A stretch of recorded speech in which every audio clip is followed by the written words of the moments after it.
Ouvrez-vous, porte éternelle, laissez entrer le roi de gloire. Après plus d'une année de fermeture, la cathédrale Notre-Dame de l'Assomption Sainte-Marie a officiellement rouvert ses portes ce vendredi 14 août 2026. C'est avec une profonde émotion et une grande fierté que je m'exprime aujourd'hui au nom de Ecowood et toutes les entreprises ayant contribué à la restauration de la cathédrale de Notre-Dame Assomption Sainte-Marie.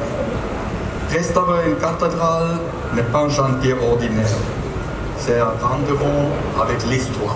La cérémonie de réouverture organisée à l'occasion de la fête de l'Assomption a été présidée par l'archevêque métropolitain de Libreville, Monseigneur Jean-Patrick Kibaba, en présence du président de la République, Presbytère Oligui Nguema, de la première dame Zita Oligui Nguema, ainsi que de nombreuses autorités civiles, militaires et religieuses. Je suis chef de projet pour l'entreprise Ecowood pour la restauration de la cathédrale. Donc mon rôle a été de concevoir dans un premier temps les plans d'exécution de la charpente et ensuite faire le calcul de la structure pour s'assurer de l'intégrité de la structure pour qu'on ait pu avoir ce qui s'est passé auparavant. Donc c'est une charpente en bois lamellé collé, c'est une technique de collage, d'assemblage par collage. L'essence utilisée a été l'osigo, une essence que l'on retrouve dans les forêts gabonaises.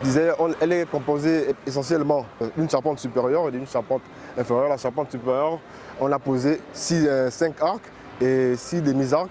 Et pour la charpente inférieure, elle est constituée de 16 demi-arcs. Les vestiges, comme je vous disais, c'est un bâtiment qui a plus de 65 ans. Donc, et les techniques employées, utilisées pour la construction, ont été des techniques d'ingénierie de pointe. Donc la difficulté majeure a été la conciliation de ces deux techniques-là. Mais nous avons pu relever les défis et j'en suis fier aujourd'hui. Quand il y a des événements qui concernent tous les chrétiens, nous venons, sinon nous restons dans nos paroles. C'est une bonne... On a fait des vêpres. La messe, c'est demain.